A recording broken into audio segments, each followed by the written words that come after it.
നമസ്കാരം. നേപ്പാളിലെ മലയാളിയായ ബോബി. ഒരുപാട് മലയാളികൾക്ക്, പ്രത്യേകിച്ച് നേപ്പാളിൽ വന്നവർക്കൊക്കെ അറിയാമായിരിക്കും. അപ്പൊ ഞാൻ ഇന്ന് നമ്മുടെ നേപ്പാളിലെ വീട്ടിലാണ്. ഒരു പ്രൊഫഷണൽ ഇന്റർവ്യൂയോ അല്ലെങ്കിൽ ഒരു പ്രൊഫഷണൽ സ്റ്റുഡിയോയോ അല്ലെങ്കിൽ ഒരു പ്രൊഫഷണലിസം ഇതിന്റെ അകത്ത് ഒരിക്കലും പ്രതീക്ഷിക്കരുത്. അതുപോലെ തന്നെ എഡിറ്റിംഗ് ഇല്ലാത്തൊരു വീഡിയോയായിരിക്കും. ഞാൻ ഇന്ന് ഈ വീഡിയോ ചെയ്യാൻ കാരണം, നമ്മുടെ നേപ്പാളില് ഒരുപാട് മലയാളികൾ വന്ന് പോയിട്ടുണ്ട്, വരാൻ വേണ്ടിയിട്ട് തയ്യാറെടുക്കുന്നവരുണ്ട്. അവർക്കൊക്കെ അവരുടെ അനുഭവങ്ങൾ പങ്കുവച്ച് വന്നു പോയവരുടെ, വരാനിരിക്കുന്നവരുടെ സംശയങ്ങളൊക്കെ നമ്മൾ വീഡിയോ ആയിട്ട് രൂപപ്പെടുത്തി കഴിയുമ്പോൾ എല്ലാവർക്കും അത് വളരെ വ്യക്തമായിരിക്കും, വിശ്വാസയോഗ്യമായിരിക്കും. അപ്പൊ ഞാൻ ഓരോരുത്തരും ഇവിടെ വരുമ്പോൾ എല്ലാവരുടെയും ഇന്റർവ്യൂ എടുക്കാറില്ലെങ്കിലും അവരുടെ അനുഭവങ്ങളും അവരുടെ വീഡിയോസൊക്കെ, അവരുടെ യാത്രാനുഭവങ്ങൾ ഞാൻ പങ്കുവച്ച് എന്റെ യൂട്യൂബിലും ഇൻസ്റ്റാഗ്രാമിലും ഫേസ്ബുക്കിലും ഒക്കെ ഞാൻ അപ്ലോഡ് ചെയ്യാറുണ്ട്. അപ്പോ ഇന്ന് ഞാൻ ഇതേപോലെ തന്നെ ഒരു വീഡിയോ ചെയ്യാൻ കാരണം, നേപ്പാളിൽ നമുക്കറിയാം ഒരുപാട് ടൂറിസ്റ്റ് ഡെസ്റ്റിനേഷൻസ് ഉണ്ട്, ട്രെക്കിംഗ് ഏരിയാസ് ഉണ്ട്. നമ്മുടെ എവറസ്റ്റും അന്നപൂർണയും മാർഡി ഹിമാലും മാനസിലും എല്ലാം ഒരുപാട് പേര് കേരളത്തിൽ നിന്ന് വന്ന് ട്രെക്ക് ചെയ്യാൻ ആഗ്രഹിക്കാറുണ്ട്. അവർക്കൊക്കെ ഒരുപാട് സംശയങ്ങളുണ്ട്.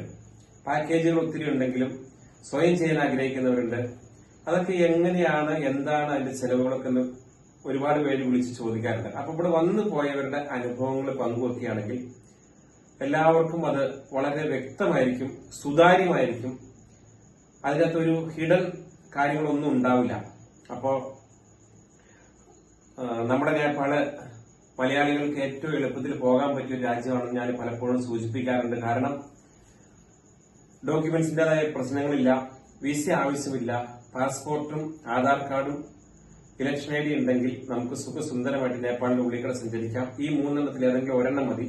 ഫ്ലൈറ്റിൽ വരുമ്പോൾ എപ്പോഴും നമുക്ക് പാസ്പോർട്ടും അല്ലെങ്കിൽ ഇലക്ഷൻ ഐ ഡി കാഠ്മണ്ഡു വഴി വരുമ്പോൾ ഗോരഖ്പൂർ കൂടി അല്ലെങ്കിൽ നമ്മൾ മറ്റുള്ള അതിർത്തികളായ ബീഹാർ, കൽക്കട്ട കൂടിയൊക്കെ പ്രവേശിക്കുമ്പോൾ നമുക്ക് ആധാർ കാർഡ് ആയാലും മതി.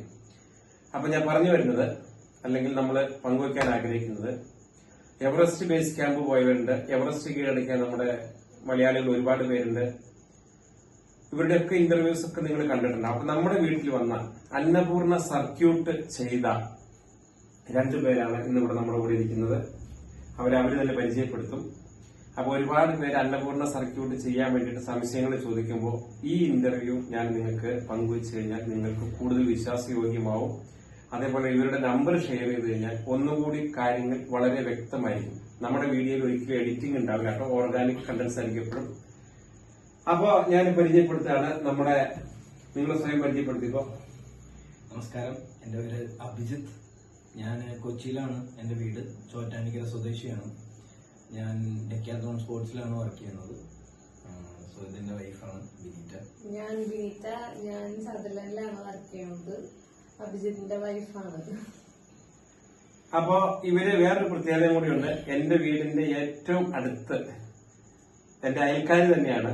അപ്പോ ഞാൻ ഇവര് അന്നപൂർണ്ണ സർക്യൂട്ട് കഴിഞ്ഞപ്പോ ഞാൻ അവരോട് പറഞ്ഞു ഇവിടെ വന്ന് നമ്മുടെ കേരളത്തിലെ ഭക്ഷണമൊക്കെ കഴിച്ച്, കാരണം മഞ്ഞുമലകൾക്കിടയിലൂടെ ഹിമാലയൻ താഴ്വരയിലൂടെ സഞ്ചരിച്ച് മഞ്ഞ് മാത്രം കണ്ട് നവംബർ 26-ാം തീയതി മുതൽ ഈ കഴിഞ്ഞ നവംബർ 11-ാം തീയതി വരെ സഞ്ചരിച്ച് അവര് മഞ്ഞ് കണങ്ങൾക്കിടയിലൂടെ സഞ്ചരിച്ച ഒരു അനുഭവങ്ങൾ മാത്രം മനസ്സിൽ ആവാഹിച്ചുകൊണ്ട് നടക്കുമ്പോൾ നല്ലൊരു കേരള ഭക്ഷണം, നല്ലൊരു കേരളത്തിലെ സാഹചര്യം ഒരു വീട്ടിൽ കിട്ടുക എന്ന് പറയുമ്പോൾ അതിനേക്കാൾ വലിയൊരു അനുഭവം അല്ലെങ്കിൽ ഒരു സന്തോഷം കിട്ടുന്ന ഒരു വസ്തുത വളരെ ബുദ്ധിമുട്ടാണ്. അപ്പൊ ഞാൻ അവരെ വിളിച്ചു, അവര് വന്നു. അപ്പൊ ഞാൻ നമുക്ക് പരിചയപ്പെടുത്താൻ ഒരു വ്യക്തി കൂടെ ഉണ്ട്. ഇത് നമ്മുടെ Joseph sir. Namaskaram to everyone. Though I don't understand Malayalam, but everyone thinks me that I am from Kerala and can speak Malayalam, but I'm very sorry. Okay, here we have our two friends, brother, what I say, sister also. So they have just arrived today only from Kathmandu, Pokhara, and they are leaving for Kathmandu tomorrow. And Bhaviswat is here. So I have no more to speak Okay, everything Bobby sir will explain. അപ്പൊ നമ്മുടെ Joseph sir സിക്കിംകാരനാണ്. നമ്മുടെ കൂടെ ഒരുപാട് വർഷമായിട്ട് ഞാനും Joseph സാറും ഉണ്ട്. ഞാനിവിടെ 18 വർഷമായിട്ടുണ്ട്. ജോസഫ് സാർ എന്നെക്കാളും സീനിയർ ആണ്. അദ്ദേഹം ഒരു റിട്ടയർഡ് അധ്യാപകനാണ്. അപ്പൊ നമുക്ക് കാര്യത്തിലേക്ക് കടക്കാം. നേപ്പാളിൽ വന്നിട്ട് അന്നപൂർണ സർക്യൂട്ട് ചെയ്ത അനുഭവം ഒന്ന് പങ്കുവയ്ക്കാം. സോ ഒരു 3 months മുമ്പുള്ള പ്ലാനാണ് പറഞ്ഞു കഴിഞ്ഞാൽ. ഓൺലൈനായിട്ട് എല്ലാവരും ചെയ്യുന്ന പോലെ ഓൺലൈനായിട്ട് അന്നപൂർണ സർക്യൂട്ടിന്റെ ഡീറ്റെയിൽസും കാര്യങ്ങളെല്ലാം വായിച്ചു. അപ്പൊ മനസ്സിലായി ഇത് ഭയങ്കര ഫിസിക്കലി ഒരു നമുക്ക് നല്ല എഫേർട്ടുള്ള ഒരു കാര്യമാണ്. നമുക്ക് വെറുതെ ഒരു മുൻപേ തയ്യാറെടുപ്പും ഇല്ലാണ്ട് നമുക്ക് പെട്ടെന്നൊന്നും ചെയ്തിട്ട് പോകാൻ പറ്റുന്ന സാധനമല്ലെന്ന് മനസ്സിലായി. സോ അപ്പോൾ കഴിഞ്ഞൊരു 2 മാസമായിട്ട് ഞങ്ങൾ ചെയ്യുന്ന തയ്യാറെടുപ്പ് എന്ന് പറഞ്ഞു കഴിഞ്ഞാൽ ഞങ്ങൾ ഫിറ്റ്നസ് ലെവൽ കീപ്പ് ചെയ്യാണ്. ഞങ്ങൾ എല്ലാ ദിവസവും ഒരു 4-4.5 കിലോമീറ്റർ 5 കിലോമീറ്റർ കഷ്ടി ഓടാറുണ്ട് എല്ലാ ദിവസവും. അങ്ങനെ ഞങ്ങളുടെ ഫിറ്റ്നസ് ലെവൽ കീപ്പ് ചെയ്തു. അങ്ങനെ അന്നപൂർണ സർക്യൂട്ട് ഞങ്ങൾ ചെയ്യാൻ വന്നതിൽ പറഞ്ഞു കഴിഞ്ഞാൽ ഇറ്റ്സ് വെരി ടഫ്. പക്ഷെ ഓരോ സ്റ്റെപ്പ് നമ്മൾ എടുത്തു വെക്കുമ്പോൾ നമ്മുടെ ലൈഫ് ലോങ് നമുക്കുള്ള മെമ്മറി ഉള്ള വിഷ്വൽസും കാര്യങ്ങളുമാണ് നമുക്ക് ആ ഒരു സർക്യൂട്ട് നമുക്ക് കിട്ടുന്നത്. ആൻഡ് പറഞ്ഞു കഴിഞ്ഞാൽ എൻ്റെ ജീവിതത്തിലെ ഇനി ഒരിക്കലും മറക്കാൻ പോകില്ലാത്ത ഒരു 10-14 ദിവസത്തെ മെമ്മറീസ് ആൻഡ് എക്സ്പീരിയൻസ് എനിക്ക് ഈ ഒരു ടൈമിനുള്ളിൽ നേടാനായിട്ട് പറ്റി. So I am very happy. So അതാണ്. അപ്പൊ വിനീറ്റയുടെ അനുഭവം ഒന്ന് പങ്കുവയ്ക്കാം. ഞാൻ ഈ സംശയങ്ങൾ കൂടുതൽ ചോദിക്കും. കാരണം നിങ്ങൾ വന്നു അനുഭവം ഒന്ന് പങ്കുവച്ചു. അപ്പൊ ഇതിന്റെ അകത്ത് കുറെ കാര്യങ്ങള് നമുക്ക് മറ്റുള്ളവർക്ക് ഷെയർ ചെയ്യാനുണ്ട്. അത് ഞാൻ ക്വസ്റ്റ്യൻ ആയിട്ട് ചോദിക്കാം. അപ്പൊ നിങ്ങളുടെ അനുഭവം ഒന്ന് പങ്കുവയ്ക്കാം. ഇതിൽ ആദ്യം ഫിസിക്കലി നല്ല ഫിറ്റ് ആവണമെന്നായിരുന്നു ഞങ്ങളുടെ ആദ്യത്തെ ഒരു പ്ലാൻ ഇരുന്നത്. കാരണം എനിക്ക് അത്യാവശ്യം ബോഡി വെയിറ്റ് ഒക്കെ വെച്ചിരിക്കുന്ന സമയമായിരുന്നു. അപ്പോൾ ഡെയിലി വർക്കൗട്ട് ഉണ്ടായിരുന്നു. ഒരു 5 കിലോമീറ്റർ റൺ. അത് നല്ലപോലെ ഞങ്ങൾക്ക് ഹെൽപ്പ് ചെയ്തിട്ടുണ്ട്. അതുകൊണ്ടാണ് ഞങ്ങൾ ഈ 10-14 ദിവസം നല്ല സ്മൂത്ത് ആയിട്ട് ഇത് കംപ്ലീറ്റ് ചെയ്യാൻ പറ്റിയത്. അതുകൊണ്ടാണ് ഒരു വിഷ്വൽ ബ്യൂട്ടിയാണ്, ഫുൾ വിഷ്വൽ ബ്യൂട്ടിയാണ്. ആ 14 ദിവസം നമുക്ക് കണ്ണുകൊണ്ട് കാണുന്നത് നമ്മുടെ ക്യാമറയിൽ അത്ര നമുക്ക് കിട്ടില്ല. അത്രയും ബ്യൂട്ടിഫുൾ എക്സ്പീരിയൻസ് ആയിരുന്നു. അടിപൊളിയായിരുന്നു. നിങ്ങള് ഏത് വഴിയാണ് നേപ്പാളിൽ പ്രവേശിച്ചത്? ഞങ്ങൾ ശ്രീലങ്ക വഴിയാണ് നേപ്പാളിൽ പ്രവേശിച്ചത്. കണക്ഷൻ ഫ്ലൈറ്റ് ആയിരുന്നു. ഒരു 20 hour ലേ ഓവർ ഉണ്ടായിരുന്നു. അതുകൊണ്ട് ശ്രീലങ്ക ഒരു ദിവസം നമുക്ക് ഫുൾ കറങ്ങി കാണാൻ പറ്റി. ശ്രീലങ്ക കറങ്ങാൻ വേണ്ടിയിട്ട് നിങ്ങൾ അവിടെ ലേ ഓവർ ഉണ്ടായിരുന്നു. നിങ്ങൾ കൊച്ചിയിൽ നിന്നാണ് പുറപ്പെട്ടത്. ശ്രീലങ്ക വഴി വന്നു അല്ലെ? ഈ ശ്രീലങ്കയിൽ എന്തൊക്കെ ഡോക്യുമെന്റ്സ് നിങ്ങളോട് ചോദിച്ചത്? നമുക്ക് ഡോക്യുമെന്റ്സിന്റെ ആവശ്യമൊന്നുമില്ല. ഒരു ETA മാത്രം, നമുക്കൊരു ഓൺലൈൻ സൈറ്റിൽ നിന്ന് ETA മാത്രം ഡൗൺലോഡ് ചെയ്തെടുത്താൽ മതി. വേറെ ഒരു ഡോക്യുമെന്റ്സിന്റെ ആവശ്യമില്ല. അങ്ങനെ ശ്രീലങ്ക കൂടി നിങ്ങൾ കാഠ്മണ്ഡു എത്തി. കാഠ്മണ്ഡു എയർപോർട്ടിൽ വന്ന് ഇറങ്ങി കഴിഞ്ഞപ്പോൾ നിങ്ങൾ അഭിമുഖീകരിച്ച പ്രശ്നം, നിങ്ങളുടെ ഒരു അനുഭവം എന്തായിരുന്നു? അതില് മെയിൻ ഫസ്റ്റ് ഇഷ്യൂ എന്ന് പറഞ്ഞു കഴിഞ്ഞാൽ ഇന്ത്യയുടെ കറൻസി അവിടെ എടുക്കില്ല. സോ അപ്പൊ നമ്മള് ഒരു പ്ലാനും ഇല്ലാണ്ട് വന്ന് നമ്മൾ ഇറങ്ങുകയാണെങ്കിൽ നമ്മൾ പെട്ടെന്ന് നമുക്കൊരു ടെൻഷനാവും, ഒരു കോണ്ടാക്ട് ഇല്ലെങ്കിൽ. അപ്പൊ അതാണ് മെയിൻ ആയിട്ടുള്ള പ്രശ്നം. അപ്പൊ അത് ഓൾറെഡി ചേട്ടൻ മുഖേന അത് സോർട്ടഡ് ആയിരുന്നു. അത് അപ്പൊ ഞങ്ങൾ ഫസ്റ്റ് ചെയ്തതെന്ന് പറഞ്ഞാൽ സിം എടുത്തു, ഞങ്ങൾ ഹോട്ടലിൽ വന്നു, ഞങ്ങളുടെ പൈസ മാറി. സോ അപ്പൊ അതായിരുന്നു ഞങ്ങളെ സംബന്ധിച്ച് ഉള്ളൊരു ഇഷ്യൂ. സോ അപ്പോ അത് എത്ര രൂപയായിരുന്നു ശ്രീലങ്കൻ എയർലൈൻസിന് നിങ്ങൾ ഫ്ലൈറ്റ് ടിക്കറ്റ് കൊടുത്തത്? 7200. ശ്രദ്ധിക്കുക, ചീപ്പാണ്, ഭയങ്കര ചീപ്പാണ് ശ്രീലങ്കൻ എയർലൈൻസ്. അതേപോലെ ഭയങ്കര കംഫർട്ടും നല്ല ഫുഡും അടിപൊളി ഹോസ്പിറ്റാലിറ്റിയാണ്. അടിപൊളിയാണ്. 7200 രൂപ കൊച്ചിയിൽ നിന്നും കാഠ്മണ്ഡു വരെ ശ്രീലങ്കൻ എയർലൈൻസിന് നൽകി 20 മണിക്കൂർ അവിടെ ലേ ഓവർ ചെയ്ത് അവിടെ 20 മണിക്കൂർ ശ്രീലങ്കയിലെ ഒരു ETA ഫോം പൂരിപ്പിച്ച് ഓൺലൈനിൽ ഇവരെല്ലാം കണ്ടതിന് ശേഷം കാഠ്മണ്ഡുവിലെത്തി. കാഠ്മണ്ഡു എത്തിക്കഴിഞ്ഞപ്പോൾ ഇവർക്കുണ്ടായ അനുഭവം എന്താണെന്ന് വെച്ചാൽ ഇവർക്ക് പൈസ മാറാൻ ബുദ്ധിമുട്ടായിരുന്നു. അപ്പൊ നമ്മുടെ നാട്ടിൽ നിന്നും കാഠ്മണ്ഡുവിലെ എയർപോർട്ടിൽ വന്ന് ഇറങ്ങി കഴിയുമ്പോൾ നമ്മുടെ ഇന്ത്യൻ കറൻസി മാറാനുള്ള ഒരു ബുദ്ധിമുട്ട് എല്ലാവർക്കും ഉണ്ടാകും. അപ്പൊ അത് ഇവർ മാറിയത് എന്ന് പറഞ്ഞു കഴിഞ്ഞാൽ എനിക്ക് പരിചയം ഉണ്ടായിരുന്നു. എന്റെ വീടിന്റെ അടുത്തായിരുന്നു. അതുകൊണ്ട് ഇവര് താമസിക്കുന്ന ഹോട്ടലിൽ ഞാൻ അവരുടെ QR കോഡ് വഴി എന്റെ നേപ്പാൾ പൈസ അവിടെ കൊടുത്ത് ഇവര് പകരം എനിക്ക് ഗൂഗിൾ പേ ചെയ്തു. അപ്പൊ ഇവര് 7200 രൂപ കൊടുത്ത് ശ്രീലങ്കൻ എയർലൈൻസിൽ 20 മണിക്കൂർ ശ്രീലങ്കയിൽ ലേ ഓവർ ചെയ്ത് അങ്ങനെ വന്ന് ശ്രീലങ്കയിൽ ഇറങ്ങി. അങ്ങനെ ഇവർ വന്ന് കാഠ്മണ്ഡുവിലും വന്ന് ഇറങ്ങി കാഠ്മണ്ഡു ഹോട്ടലിൽ ഇവർ ചെക്ക് ഇൻ ചെയ്തു. അതിനുശേഷം പിന്നീട് നിങ്ങൾ എന്താ ചെയ്തത്? പിന്നെ അവിടെ ഒരു 2 ദിവസം ഞങ്ങൾ കാഠ്മണ്ഡുവിൽ സ്പെൻഡ് ചെയ്തു. Pashupatinath temple. So Swayambhunath temple, Durbar square, അങ്ങനെ കുറച്ച് സ്പോട്ടുകളൊക്കെ ഞങ്ങൾ വിസിറ്റ് ചെയ്തു. അങ്ങനെ ഞങ്ങൾ കാഠ്മണ്ഡുവിൽ 2 days ഓൾമോസ്റ്റ് സ്പെൻഡ് ചെയ്തു. പിന്നെ അവിടുന്ന് ഞങ്ങൾ നെക്സ്റ്റ് ഡേ ആണ് ഞങ്ങൾ അന്നപൂർണ്ണ സർക്യൂട്ടിന്റെ പെർമിറ്റ് കാഠ്മണ്ഡുവിൽ നിന്ന് തന്നെയാണ് ഞങ്ങൾ കളക്ട് ചെയ്തത്. അന്നപൂർണ്ണ സർക്യൂട്ടിന്റെ പെർമിറ്റ് കാഠ്മണ്ഡുവിൽ നിന്നും എവിടെ നിന്നാണ് നിങ്ങൾ എടുത്തത്? ടൂറിസം ഓഫീസിൽ. അപ്പൊ അന്നപൂർണ്ണ സർക്യൂട്ട് ചെയ്യാൻ ആഗ്രഹിക്കുന്നവരോ, എവറസ്റ്റ് ബേസ് ക്യാമ്പ് ചെയ്യാൻ ആഗ്രഹിക്കുന്നവരോ, അന്നപൂർണ്ണ ബേസ് ക്യാമ്പ് ചെയ്യാൻ ആഗ്രഹിക്കുന്നവരോ ഒക്കെ പെർമിറ്റ് മസ്റ്റ് അല്ലേ? പെർമിറ്റ് മസ്റ്റ് ആണ്. അന്നപൂർണ്ണ സർക്യൂട്ടിന്റെ പെർമിറ്റ് ഇവരെടുത്തത് നേപ്പാളിലെ ടൂറിസം ബോർഡ് ഓഫീസിൽ നിന്നും. എത്ര രൂപയാണ് അതിന്റെ ചാർജ്? 1000 നേപ്പാളിയാണ് ഒരാൾക്കുള്ള പെർമിറ്റിന്റെ ക്യാഷ്. അത് നിങ്ങൾ ഓൺലൈൻ ചെയ്യുവാണെങ്കിൽ ക്യാഷ് ആയിട്ട് കൊടുക്കണം. ഓൺലൈനായിട്ട് അതിന്റെ ഫെസിലിറ്റീസ് അവൈലബിൾ ആണ്. എന്തൊക്കെ ഡോക്യുമെന്റ്സ് അതിന് കൊടുത്തത്? ജസ്റ്റ് പാസ്പോർട്ട്, ഏതെങ്കിലും ഒരു ID കാർഡ് മാത്രം മതി നമുക്ക് അവിടെ. അപ്പൊ ഞങ്ങൾ കൊടുത്ത പാസ്പോർട്ടാണ്. ഒരു 10 മിനിറ്റിനുള്ളിൽ തന്നെ ഞങ്ങൾക്ക് പെർമിറ്റ് അവിടുന്ന് അവര് പാസ്സാക്കി തന്നു. പാസ്സാക്കി. അതിനുശേഷം നിങ്ങൾ കാഠ്മണ്ഡുവിൽ നിന്നും ഏത് മാർഗമാണ് നിങ്ങൾ അന്നപൂർണ്ണയിലേക്ക് പോയത്? പിന്നെ ഞങ്ങള് ലോക്കലായിട്ടുള്ള ബസ് എടുത്തിട്ടാണ് കാഠ്മണ്ഡുന്ന് ഞങ്ങൾ ബേശിശാഹർ വന്നിറങ്ങായിരുന്നു. കാഠ്മണ്ഡു ടു ബേസിസ് അങ്ങനെ പോയി. അത് എത്ര രൂപയായിരുന്നു ടിക്കറ്റ്? ടിക്കറ്റ് 400 നേപ്പാളി രൂപ. 400 രൂപ നേപ്പാളി കൊടുത്തിട്ട് ഇവര് കാഠ്മണ്ഡുവിൽ നിന്ന് ബേസിസഹർ എന്ന് പറഞ്ഞ ഒരു സ്ഥലത്ത് പോയി ഇറങ്ങി. അവിടെ നിന്നും ബേസിസഹാറാണ് നമ്മുടെ അന്നപൂർണ്ണ സർക്യൂട്ടിന്റെ സ്റ്റാർട്ടിംഗ് പോയിന്റ്. Gateway. നോർമലി എല്ലാവരും ബേസിസഹാറിന് സ്റ്റാർട്ട് ചെയ്യും. ബട്ട് ഞങ്ങള് ബേസിസഹാറിൽ 2 ദിവസം വെയിറ്റ് ചെയ്തു. ഭയങ്കര റെയിനിങ് ആയിരുന്നു. അതുകൊണ്ട് ഞങ്ങള് നോക്കി. ദെൻ അവിടുന്ന് ജീപ്പ് എടുത്തിട്ടാണ് ഞങ്ങൾ ചാമയിലേക്ക് പോയത്. ഓക്കെ, അതൊന്ന് റൂട്ട് ക്ലിയർ ആയിട്ടൊന്ന് വിശദീകരിക്കാം. ഇപ്പോ കറന്റ് പണ്ടത്തെ ഒരു അന്നപൂർണ്ണ സർക്യൂട്ട് എന്ന് പറഞ്ഞാൽ ബേസിസാറിന് സ്റ്റാർട്ട് ചെയ്തിട്ട് ഞായപ്പുള്ളിൽ ഫിനിഷ് ചെയ്യലായിരുന്നു. ഇപ്പോ റോഡ് വന്നുകൊണ്ടും ഇപ്പൊ കണ്ടിന്യൂസ് ട്രാഫിക് ഉള്ളതുകൊണ്ട് ഓൾമോസ്റ്റ് ഒരു 60% ആൾക്കാരും ചാമയെന്ന് പറഞ്ഞ ഒരു വില്ലേജിൽ നിന്നാണ് ഇപ്പൊ ട്രക്ക് സ്റ്റാർട്ട് ചെയ്യുന്നത്. അപ്പൊ ഞങ്ങളും അതേപോലെ തന്നെ ചാമയ വില്ലേജിൽ നിന്നാണ് ട്രക്ക് സ്റ്റാർട്ട് ചെയ്തത്. ഞങ്ങള് ബേശിശാഹറിൽ നിന്ന് ഞങ്ങളൊരു ഷെയർ ട്രക്ക് വഴിയാണ് ഞങ്ങള് ചാമയിലെത്തുന്നത്. ഷെയർ ട്രക്ക് എന്ന് പറഞ്ഞാൽ ഷെയർ ടാക്സി. ഷെയർ ടാക്സി എത്ര രൂപ കൊടുത്തു അതിന്? പെർ ഹെഡ് 2000 രൂപ കൊടുത്തു. 2000 രൂപ 2 പേർ കൂടി?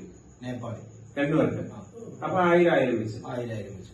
അപ്പോ കാഠ്മണ്ഡുവിൽ നിന്നും ബേസിസാഗർ വരെ ലോക്കൽ ബസ്സിന് 400 രൂപ കൊടുത്ത് അവിടെ നിന്നും 2000 രൂപ 2 പേർക്ക് നേപ്പാളി കൊടുത്തിട്ട് ചാമ എന്ന് പറഞ്ഞ സ്ഥലത്തെത്തി. അവിടെ നിന്നും ചാമയില് ആക്ച്വലി ഞങ്ങൾ 2 ദിവസം ചാമയിൽ താമസിച്ചു. വേറെ ഒന്നുമല്ല, ചാമയില് മോസ്റ്റ്ലി 90% ഹൈക്കേഴ്സ് സ്റ്റാർട്ട് ചെയ്യും. അവരുടെ ട്രക്ക് സ്റ്റാർട്ട് ചെയ്യും. പക്ഷെ ഞങ്ങൾക്ക് കാലാവസ്ഥ അനുകൂലമല്ലാത്തതുകൊണ്ട് ഞങ്ങൾ 2 ദിവസം മഴ മാറാനായിട്ട് ചാമയിൽ വെയിറ്റ് ചെയ്തു. എന്നിട്ട് അവിടെ നിന്നാണ് ഞങ്ങൾ ട്രക്ക് സ്റ്റാർട്ട് ചെയ്തത്. ചാമയിൽ ഞങ്ങൾ അപ്പർ പിസാങ് എന്ന് പറഞ്ഞ ഉള്ളൊരു സ്ഥലത്തേക്ക് 15 കിലോമീറ്റർ ദൂരമാണ്. ഏകദേശം നമുക്ക് 6 മണിക്കൂർ ഓളം സമയം എടുക്കും. ഒരു 500 മീറ്ററോളം നമുക്ക് എലവേഷൻ ഗെയിനും ഉണ്ട്. അപ്പൊ ചാമ എന്ന് പറഞ്ഞ സ്ഥലം 2700 മീറ്റർ ആണ്. അവിടുന്ന് ഞങ്ങൾ നടന്ന് 3300 മീറ്റർ ഹൈറ്റുള്ള അപ്പർ പിസാങ്ങിൽ ഞങ്ങൾ എത്തി. ഫസ്റ്റ് ദിവസം 15 കിലോമീറ്റർ ഞങ്ങൾ കവർ ചെയ്തു. അപ്പൊ ഒരു ദിവസം 15 കിലോമീറ്റർ നിങ്ങൾ നടന്നു. അന്നത്തെ ദിവസവും നല്ല കാലാവസ്ഥ മോശമായിരുന്നു. ട്രെയിനിങ് ആയിരുന്നു. ഞങ്ങള് ജാക്കറ്റ് ഒക്കെ ഇട്ടിട്ടാണ് നടന്നത്. അപ്പൊ ഈ 15 കിലോമീറ്റർ നടക്കുന്ന വഴിക്ക് ആ വഴിയിലുള്ള അനുഭവം എന്ന് പറഞ്ഞാൽ ട്രയൽസ് ഭയങ്കര ബ്യൂട്ടിഫുൾ ആണ്. നമ്മൾ കയറ്റം കയറിക്കൊണ്ടിരിക്കുകയാണെങ്കിലും ആ ഒരു ക്ഷീണം നമുക്ക് അറിയില്ല. കാരണം നമ്മൾ ചുറ്റിനും കണ്ണു തുറന്ന് നോക്കുമ്പോൾ എന്ന് പറഞ്ഞു കഴിഞ്ഞാൽ അത്രയ്ക്കും മനോഹരമായിട്ടുള്ള കാടുകളും ആ മഴ പെയ്തിരിക്കുന്ന സമയം കൊണ്ടും പുല്ലിനുള്ള പച്ചപ്പും മോസസും എല്ലാം ഭയങ്കര ബ്യൂട്ടിഫുൾ ആയിരുന്നു. അങ്ങനെ വലിയ ക്ഷീണം അറിയാണ്ട് ഞങ്ങളൊരു 5.5.5 hours അപ്പർ പിസാങ് എന്ന് പറഞ്ഞ സ്ഥലത്ത് എത്തണം. നമ്മൾ പോണ വഴിക്ക് നമുക്ക് 2 സൈഡിലും ഫുൾ അന്നപൂർണ്ണ റേഞ്ച് മലയുടെ വ്യൂസും കാര്യങ്ങളുമാണ് കണ്ടിന്യൂസ്ലി. അപ്പൊ അപ്പർ പിസാങ് വരെ എത്തിയപ്പോ നിങ്ങൾ അതിനിടയ്ക്ക് കഴിച്ച ഭക്ഷണം? ഞങ്ങൾ ബ്രാക്ക എന്ന് പറഞ്ഞൊരു സ്ഥലം ഉണ്ടായിരുന്നു. അവിടെ ഞങ്ങൾ ലഘുവായിട്ട് കുറച്ച് ചായയും കാര്യങ്ങളും കഴിച്ചിരുന്നു. പിന്നെ ഞങ്ങൾക്ക് തന്നെ സ്നാക്സ് ഉണ്ടായിരുന്നു ഞങ്ങളുടെ ബാഗിൽ. ഈന്തപ്പഴം, പിസ്ത, അങ്ങനത്തെ കുറച്ച് ഡ്രൈ ഫ്രൂട്ട്സും കാര്യങ്ങളും ഉണ്ടായിരുന്നു. അതാണ് ഞങ്ങൾ കഴിച്ചത്. Energy drink. അപ്പൊ ഒരു ചായക്ക് എത്ര രൂപയായിരുന്നു അവിടെ? 100 രൂപ അടുത്ത് വരും. നേപ്പാളി. ഒരു കുപ്പി മിനറൽ വാട്ടറിന്റെ വില 100 രൂപ. ഹൈറ്റ് കൂടുന്തോറും അതിന്റെ മിനറൽ വാട്ടറിന്റെ എല്ലാത്തിന്റെ വില കൂടും. അപ്പൊ നിങ്ങൾ അവിടെ നിന്ന് അപ്പർ പിസാങ് എത്തി. അതിനുശേഷം അവിടെ നിന്ന് അന്ന് ഞങ്ങൾ ഒരു ദിവസം സ്റ്റേ ചെയ്തു. അവിടെ എത്ര രൂപയായിരുന്നു റൂമിന്റെ റെന്റ്? 1000 രൂപ നേപ്പാളി. ഫുഡ് അപ്പർ പിസാങ്കില് കമ്പാരിറ്റീവ്ലി കുറച്ച് എക്സ്പെൻസീവ് ആണ്. ദാൽബാത്തിന് 650 രൂപ. ദാൽബാത്ത് എന്ന് പറഞ്ഞു കഴിഞ്ഞാൽ നമ്മുടെ നേപ്പാളി താലി മീൻ, ചോറും പരിപ്പും, common chow mein, okay, noodles items 650 Nepali. അതിന് ചൗമീൻ കാര്യങ്ങൾക്കൊക്കെ ഒരു 450-500 രൂപ ആ ഒരു റേഞ്ചിൽ വരും. അപ്പൊ അന്നത്തെ റൂമിന്റെ സൗകര്യം എങ്ങനെ ഉണ്ടായിരുന്നു? നല്ല ഫെസിലിറ്റീസ് ആണ്. എല്ലാം ഹോട്ട് വാട്ടർ എല്ലാം സകല ഫെസിലിറ്റീസും ഉണ്ട്. റൂമിൽ ഹീറ്റർ ഉണ്ടായിരുന്നു? റൂമിൽ ഹീറ്റർ ഇല്ലായിരുന്നു, വെള്ളം ഓക്കെ. ഹീറ്ററായിരുന്നു. ടോയ്ലറ്റ് ടോയ്ലറ്റ് അറ്റാച്ച്ഡ് അല്ല, യൂറോപ്യൻ. 1000 രൂപ വാടക. 1000 രൂപ നേപ്പാളി രൂപ വാടകയ്ക്ക് ഇവര് പറഞ്ഞതുപോലെ ചാമയിൽ നിന്നും അപ്പർ പിസാങ് എത്തി അവിടെ അന്ന് താമസിച്ചു. 1000 രൂപ നേപ്പാളി കൊടുത്ത്. ഭക്ഷണത്തിന്റെ റേറ്റ് അത് ഞാൻ പറഞ്ഞ ദാൽബാത്ത് ആണെങ്കിൽ 650 രൂപ. പിന്നെ ചൗമീൻ, ഫ്രൈഡ് റൈസ് അങ്ങനത്തെ എല്ലാം 500 റേഞ്ച്, 500 റേഞ്ച്, 400, 500. അപ്പൊ ഒരു 400 രൂപ 500 രൂപ റേഞ്ചില് നമുക്ക് അവിടെ ചോറും കറികളും കിട്ടും. അതിനുശേഷം പിറ്റേ ദിവസം രാവിലെ നിങ്ങള് പിറ്റേ ദിവസം രാവിലെ ഞങ്ങൾ നേരത്തെ ട്രക്ക് തുടങ്ങി. പിസാങ്ങിൽ നിന്ന് ഞങ്ങള് നഗ്വൽ എന്ന് പറഞ്ഞുള്ള ഒരു സാധാരണ ട്രക്കേഴ്സ് നടക്കുന്ന മനാങ്ക് വരെയാണ്. അതൊരു 17 കിലോമീറ്ററോളം നടത്താൻ വരും. ഞങ്ങളത് കട്ട് ചെയ്തു 2 ഡേ ആയിട്ട് സ്പ്ലിറ്റ് ആക്കി. ഞങ്ങൾ അപ്പർ പിസാങ്ങിൽ നിന്ന് നഗ്വൽ എന്ന് പറഞ്ഞ ഒരു വില്ലേജിൽ നിന്ന് സ്റ്റേ ചെയ്തു. ഓൾമോസ്റ്റ് രാവിലെ ട്രക്ക് തുടങ്ങിയിട്ട് ആദ്യത്തെ 3 മണിക്കൂർ നല്ല കയറ്റം, കണ്ടിന്യൂസ് ആയിട്ടുള്ള ഒരു രണ്ട് വഴി പോവാൻ പറ്റും. നോർമലി ട്രക്കേഴ്സ് എടുക്കുന്ന റൂട്ട് ഡിയാരു എന്ന് പറഞ്ഞ വില്ലേജ് വഴിയാണ്. അത് കുത്തന കയറ്റാണ്. നല്ല ഡിഫിക്കൽട്ട് ആയിരുന്നു. കുറെ സമയം എടുത്തു നമുക്ക് കയറണം. അതുകൊണ്ടാണ് ഞങ്ങള് മനാങ്ങിലേക്ക് പോകാണ്ട് നഗ്വാളിൽ ഒരു ബ്രേക്ക് എടുത്തത്. നഗ്വാളിലായിരുന്നു ഞങ്ങളുടെ നെക്സ്റ്റ് ഡേ സ്റ്റേ. ഈ ഇതിനിടയ്ക്ക് നിങ്ങൾക്ക് ശ്വാസ സംബന്ധമായ എന്തെങ്കിലും പ്രശ്നം ഇല്ല, ഇതുവരെ ഞങ്ങളെ അനുഭവപ്പെട്ടില്ല. ഗ്യാരു എന്ന് പറഞ്ഞ ഒരു സ്ഥലം എന്ന് പറഞ്ഞാൽ 2900 മീറ്ററോളം ഹൈറ്റിൽ വരും. പക്ഷെ അവിടെ കയറി ഉച്ചയ്ക്ക് ഞങ്ങൾ ലഞ്ച് കഴിച്ചു. എന്നിട്ട് തിരിച്ച് അവിടുന്ന് നമ്മൾ ഹൈറ്റ് കുറഞ്ഞ ഒരു സ്ഥലത്തേക്കാണ് നമ്മൾ തിരിച്ചിറങ്ങുന്നത്. ആദ്യം ഒരു കയറ്റം കയറും, പിന്നെ നമ്മൾ തിരിച്ച് നഗ്വാൽ എന്ന് പറഞ്ഞ വില്ലേജിലേക്ക് ഇറങ്ങുക. ഒരു 2700-800 അടി ആ ഒരു ഹൈറ്റിലേക്ക് നമ്മൾ എത്തപ്പെട്ടു. അപ്പൊ നിങ്ങൾ ഇവിടെ 400-500 രൂപയ്ക്ക് ചോറുണ്ടോ? പിറ്റേ ദിവസം ആയപ്പോഴത്തേനും ചോറിന്റെ റേറ്റ് എന്തായിരുന്നു? ഫുഡിന്റെ ഓൾമോസ്റ്റ് സെയിം തന്നെ. നിങ്ങൾ അന്നും അവിടെ താമസിച്ചു? നഗ്വാലി താമസിച്ചു. അവിടെ റൂം റേറ്റ് എത്രയായിരുന്നു? അവിടെ 1000 തന്നെ. അതിനുശേഷം ഇതേ റേറ്റിൽ പിന്നെ മൂന്നാമത്തെ ദിവസം പിന്നെ നഗ്വാലിൽ നിന്ന് ഞങ്ങൾ നെക്സ്റ്റ് ഡേ മനാങ്കിലേക്ക് നടന്നു. അത് ട്രയൽസിന്റെ ഒരു ഈസി ഡേ എന്ന് വേണമെങ്കിൽ പറയാം. നമുക്ക് കയറ്റങ്ങളൊന്നുമില്ല, ഡിസെൻഡിങ് ആണ് ഫുള്ള്. നമ്മൾ നല്ലൊരു ട്രയൽസിലൂടെ സൈഡിലൂടെ റിലാക്സ് ചെയ്ത് പതുക്കെ പോയത്. ഞങ്ങള് ചില്ലൊക്കെ ചെയ്ത് പതുക്കെ റിലാക്സ് ചെയ്ത് കുറെ സമയം എടുത്തിട്ടാണ് പോയത്. പോകുന്ന വഴിക്ക് ഒരുപാട് ട്രക്കേഴ്സ് ഉണ്ടായിരുന്നോ? ട്രയൽസിൽ നമുക്ക് അത്യാവശ്യം ആൾക്കാരെ കാണാൻ പറ്റും. മോസ്റ്റ്ലി ഒരു 90% ആൾക്കാർക്കും ഷെർപ്പാസും പോർട്ടേഴ്സും ഒക്കെ ഉണ്ട്. ഫോട്ടോഗ്രാഫേഴ്സ് ആണ് കൂടുതലും. അപ്പൊ ഞങ്ങള് മലയാളികളെ കണ്ടില്ല. പക്ഷെ ഞങ്ങളൊരു 2-3 ഹിന്ദി ആൾക്കാരെ കണ്ടു. ബംഗ്ലാദേശ് സ്വദേശികളെ 2-3 പേരെ കണ്ടു. അപ്പോ അങ്ങനെ അതങ്ങനെ ഞങ്ങൾ നടന്ന് മനാങ്കിലെത്തി 3rd ഡേ. അതൊരു ഓൾമോസ്റ്റ് ഒരു 12 കിലോമീറ്റേഴ്സ് ഉണ്ട്. പക്ഷെ ഭയങ്കര ഈസി ആയിട്ട് നമുക്ക് നടന്നെത്താം. അതായത് ഒരു ദിവസം നിങ്ങൾ ആവറേജ് 10 to 15 കിലോമീറ്റേഴ്സ് നടക്കുമായിരുന്നു അല്ലെ? മനാങ്ങിലെ കാഴ്ചകൾ എങ്ങനെയുണ്ടായിരുന്നു? മനാങ് മനാങ്ങിലേക്കുള്ള എൻട്രിയാണ്. മനാങ് പറഞ്ഞിട്ട് അടിപൊളിയായിട്ട് അവര് ഫ്രെയിം ചെയ്ത് വെച്ചിട്ടുണ്ട്. നല്ല വ്യൂ ആണ്. മനാങ്ങിൽ ഞങ്ങള് 3 നൈറ്റ് സ്റ്റേ ഉണ്ടായിരുന്നു. ബിക്കോസ് ടോപ്പിലേക്ക് വെതർ ഭയങ്കര ബാഡായിരുന്നു ഇൻഫർമേഷൻ കിട്ടിയോണ്ട് ഞങ്ങള് 3 ഡേ മനാങ്ങിൽ സ്റ്റേ ചെയ്യുകയാണ് ചെയ്തത്. അപ്പൊ നമ്മൾ പോകുന്ന വഴിക്ക് കടകള് കാര്യങ്ങളൊക്കെ ഉണ്ടാവും. നമ്മൾ ഈ നടക്കുന്ന ട്രയൽസിന്റെ ഇടയ്ക്ക് നമുക്ക് ചെറിയ ചെറിയ വില്ലേജുകൾ ഉണ്ടാവും. ഇപ്പൊ ഒരു 5 കിലോമീറ്റർ 15 കിലോമീറ്റർ നടത്താണെങ്കിൽ ഒരു 5 കിലോമീറ്റർ കഴിയുമ്പോൾ ചെറിയൊരു വില്ലേജ് ഉണ്ടാവും. അവിടെ നമുക്ക് ഫുഡ്, വെള്ളം അങ്ങനത്തെ